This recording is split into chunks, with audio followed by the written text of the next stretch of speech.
اللہ کا ایک بندہ تھا، وہ بازار سے گزر رہا تھا، بلکہ اس کی رحمتیں بہانے ڈھونڈتی ہیں، ذرا دیکھیے منظر۔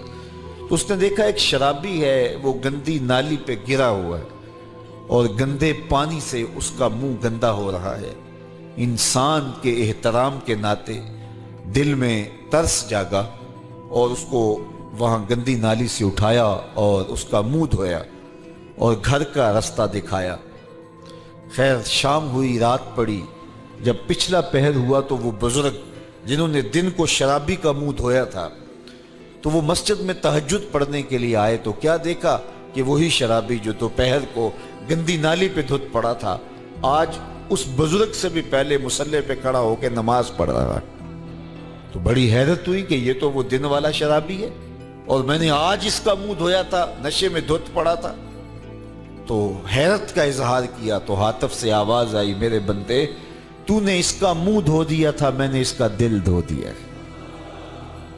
تو جب بندہ اللہ کے حضور توبہ کرتا ہے، اس کے حضور معافی مانگتا ہے، تو پھر وہ کتنا عطا کرتا ہے، اور بندے کے گناہوں کو معاف ہی نہیں کرتا بلکہ اس کے گناہوں کو نیکیوں میں بدل کے رکھ دیتا ہے۔ یہ بندے پر اللہ کی کرم نوازیوں کے برستے رنگ ہیں۔ التائب من الذنب کمن لا ذنب لہ، گناہ سے توبہ کرنے والا ایسا ہوتا ہے جیسے اس نے گناہ کیا ہوا ہی نہیں۔ حدیث پاک میں آتا ہے کہ قیامت کے دن ایک شخص اپنا نامہ اعمال کھولے گا اور اسے فرمایا جائے گا کہ اپنے نامہ اعمال کو پڑھو، تو وہ نامہ اعمال پڑھنا شروع کرے گا۔ اب اس نے بڑے بڑے جرم کیے ہوں گے اور چھوٹے چھوٹے گناہ بھی کیے ہوں گے۔ اب اللہ سے حیا کرتے ہوئے، شرم کرتے ہوئے جو بڑے گناہ ہیں ان کو چھوڑتا جائے گا، صرف نظر کرتا جائے گا اور چھوٹے چھوٹے گناہ پڑھتا جائے گا۔ جب وہ سارا نامہ اعمال پڑھ چکے گا تو آواز آئے گی، بندے جا، میں تیرے سارے گناہوں کو بدل کے نیکیوں میں تبدیل کر دیا۔ تو وہ کہے گا، اے اللہ ابھی تو میرے بڑے بڑے گناہ رہتے تھے جو میں نے ابھی پڑھے ہی نہیں۔ تو جب یہ بات اللہ کے محبوب نے ارشاد فرمائی تو حضور اتنا مسکرائے کہ صحابہ کو حضور کی داڑھیں نظر آنے لگی۔ پہلے وہ کہہ رہا ہے کہ چھوٹے چھوٹے گناہ پڑھتا ہے اور بڑے چھوڑتا چلا جاتا ہے، اور جب یہ اسے پتا چلا کہ ان گناہوں کو بدل کے نیکیوں میں تبدیل کر دیا جائے گا تو وہ کہتا ہے ابھی تو بڑے بڑے گناہ میرے رہتے تھے۔ تو اللہ کی یہ کرم نوازیوں کے رنگ ہے کہ وہ گناہوں کو بدل کے نیکیوں میں تبدیل کر دیتا ہے، اور بندہ جتنا بڑا گناہ گار تھا جب سچے دل سے اس کے حضور توبہ کرنے کے لیے حاضر ہوتا ہے تو پھر اتنا ہی بڑا نیکوکار بن جاتا ہے۔ سیدنا عمر فاروق رضی اللہ تعالی عنہ کا زمانہ تھا، اور آپ جانتے ہیں وہ ہاتھ میں درہ رکھتے تھے اور گلیوں میں گشت کیا کرتے تھے رات کو۔ دن کو بھی آپ دیکھتے تو ایک شرابی تھا جو ہاتھ میں شراب کی بوتل لیے آ رہا تھا۔ اچانک گلی کا موڑ کاٹا تو آگے حضرت عمر آ رہے تھے، ایک دم ڈر گیا اور دل ہی دل میں کہا، اے اللہ حضرت عمر کے قہر سے بچا لے، ساری زندگی شراب نہیں پیوں گا۔ سچی توبہ کر دی اور جلدی سے وہ شراب کی بوتل بغل میں دبا لی۔ اتنے میں حضرت عمر بھی سر پہ پہنچ گئے اور کڑک کے کہا، گرج کے کہا کہ یہ تیرے پاس کیا ہے؟ تو تھی تو شراب۔ اب ڈرتے ہوئے اس نے کہا، حضور یہ سرکہ ہے۔ تو حضرت عمر فرمایا، نکالو۔ اب وہ تھر تھر کانپ رہے اور بغل سے وہ شراب کی بوتل نکالی۔ جب نکالا تو وہ شراب نہیں تھی، سرکہ بن چکا تھا۔ تو جو اللہ شراب کو سرکے میں بدل دینے پہ قادر ہے، وہ گناہوں کو نیکیوں میں بدل دیتا ہے۔ تو یہ ایک صورت دکھائی کہ دیکھو یہ شراب کو سرکے میں تبدیل کر دیا، تمہارے گناہ بھی نیکیوں میں تبدیل کر دیں گے۔ تم آؤ تو صحیح اس کی چوکھٹ پہ، تم ہاتھ تو پھیلاؤ۔ حضرت داتا گنج بخش علی حجویری علیہ رحمہ کشف المعجوب کے اندر لکھتے ہیں کہ جو فرمایا گیا کہ جس نے توبہ کی اللہ نے اس کی مغفرت کر دی، تو ایک بزرگ کا قول نقل کیا کہ جس کو اللہ نے بخشنا تھا اللہ نے اس کو توبہ کی توفیق دے دی۔ اس کو بلایا ہی اسے ہے جس کی اس نے مغفرت کرنی تھی۔ تو توبہ کی توفیق کا نصیب ہو جانا یہ اللہ کی خاص رحمتیں ہیں، اور توبہ کرنے والا اللہ کی خاص رحمتیں پاتا ہے۔ توبہ کرنے والا جب اس کے حضور حاضر ہوتا ہے تو اللہ تعالیٰ اس پہ بہت خوش ہوتا ہے۔ اللہ کے محبوب علیہ السلام نے باقاعدہ ایک مثال سے یہ حقیقت سمجھائی کہ توبہ کرنے والے کے لیے اللہ کی خوشی کا عالم کیا ہوتا ہے، اللہ کیسے خوش ہوتا ہے توبہ کرنے والے پر۔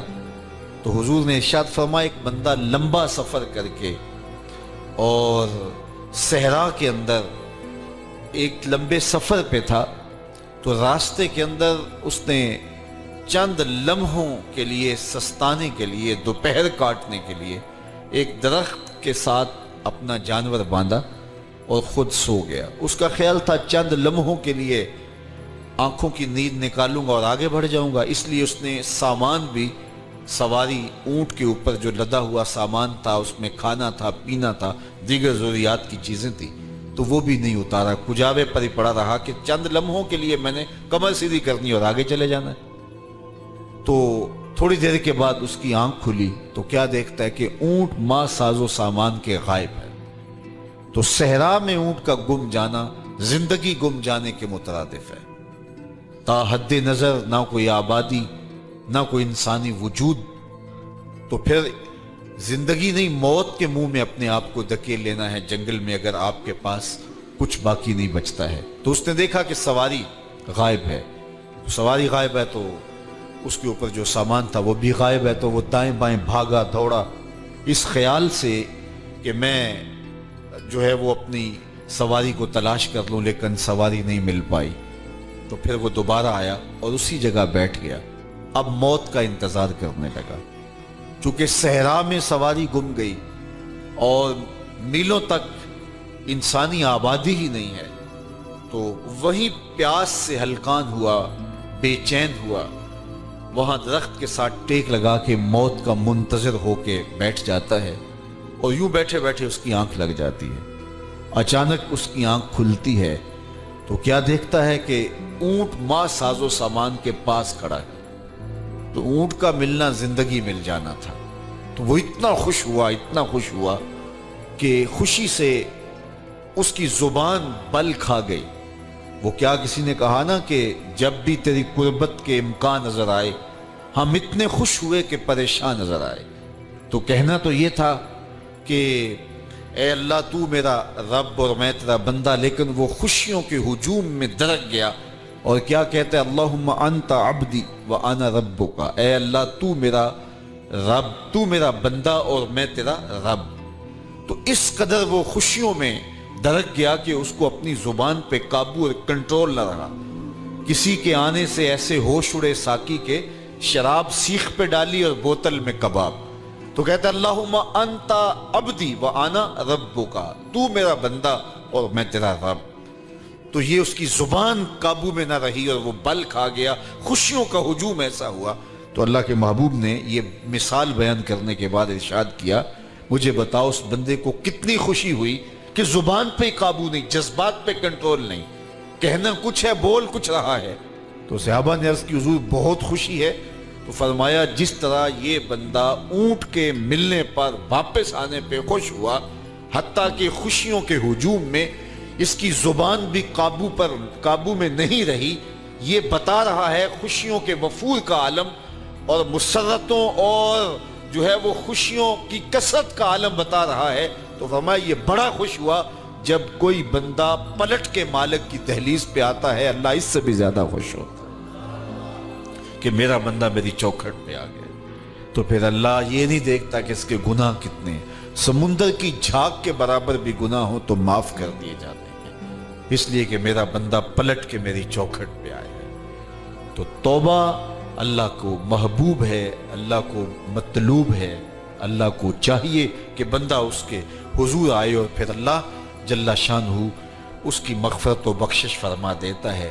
یہ موسم نور کے موسم ہے۔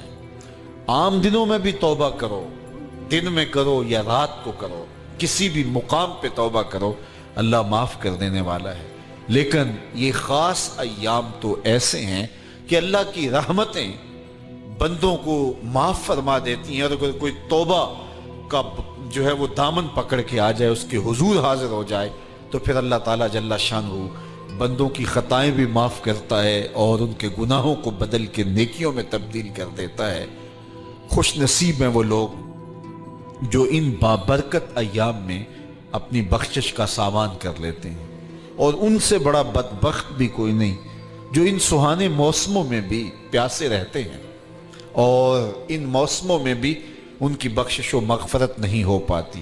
رت سہانی ہو، موسم اچھا ہو، تو مجھے بتاؤ کہ جو اس موسم میں بھی اپنے آپ کو محروم رکھے تو اس سے بڑی بد نصیبی کیا ہوگی۔ اللہ کے محبوب علیہ السلام نے منبر کی تینوں سیڑھیوں پہ قدم رکھتے ہوئے آمین آمین پکارا، تو حضور علیہ السلام سے عرض کیا گیا یا رسول اللہ صلی اللہ علیہ وسلم، ہر سیڑھی پہ قدم رکھتے ہوئے آپ نے آمین کہا، تو آپ نے کس بات پہ آمین کہا؟ فرمایا جبریل امین حاضر خدمت ہوئے اور انہوں نے کہا اس شخص کی ناک خاک آلود ہو جو ماہ صیام رمضان المبارک کو پائے اور اپنی بخشش نہ کروا سکے۔ تو میں نے اس پہ آمین کہا کہ اتنا مقدس مہینہ نصیب ہو، اتنا سہانا موسم آئے اور وہ پھر جہاں کھڑا تھا وہی کا وہی کھڑا رہے۔ میں اور آپ اپنا محاسبہ کر سکتے ہیں۔ موسم رحمت اور فصل نور رمضان المبارک اپنا آدھا سفر طے کر چکا ہے، یہ مبارک مہینہ آدھا سفر اس کا بھی باقی ہے۔ تو میں اور آپ ذرا اپنے آپ کو اپنے ضمیر کی عدالت میں کھڑا کر کے اپنے آپ کو دیکھ کر کے دیکھیں، سوچیں کہ ہم نے ان 15 دنوں کے اندر کتنا سفر طے کیا۔ 29-30 شعبان کو ہم جہاں کھڑے تھے، کیا ہم آج بھی وہیں کھڑے ہیں یا ہمارا کچھ سفر بہتری کا ہوا ہے؟ اور اگر ہم وہیں کے وہیں کھڑے ہیں تو پھر ابھی وقت ہے، ہم بقیہ 15 دنوں میں اللہ کی رضا جوئی کے لیے کوشاں ہو جائیں، ورنہ کتنی بڑی وعید ہے۔ جبریل دعا کر رہے ہیں اور اس پہ حضور آمین کہہ کے مہر لگا رہے ہیں، اس شخص کی ناک خاک آلود ہو جو ماہ صیام کو پائے اور اپنی بخشش نہ کروا سکے۔ مجھے اور آپ کو پتہ ہے کہ ہم کہاں کھڑے ہیں۔ بل الانسان علی نفسہ بصیرہ ولو القی معاذیرہ، انسان خود اپنے آپ کو جانتا ہے کہ میں کہاں کھڑا ہوں، وہ اپنے آپ کو خود دیکھتا ہے۔ ایک تو فیصلہ قیامت کے دن ہوگا، نامہ اعمال تولے جائیں گے اور نامہ اعمال کے تلنے کے بعد پتہ چلے گا نیکیاں کتنی ہیں اور برائیاں کتنی ہیں۔ لیکن ایک ہم اپنے ضمیر کے اندر ترازو گاڑ کر کے اپنے عمل تول سکتے ہیں اور ہمیں پتہ ہے ہم نے نیکیاں کتنی کی، ہمیں پتہ ہے ہم نے برائیاں کتنی کی۔ جو نیکیاں کی ان میں اللہ کی رضا کے لیے کتنی کی، لوگوں کے دکھاوے کے لیے کیا کیا، خواہش نفس کے لیے کیا کیا، لوگ اس کو نیکی سمجھتے رہے لیکن ہم تو سمجھتے ہیں وہ نیکی ہے کہ نہیں ہے۔ اس طرح جو برائیاں کی وہ تو برائیاں ہیں۔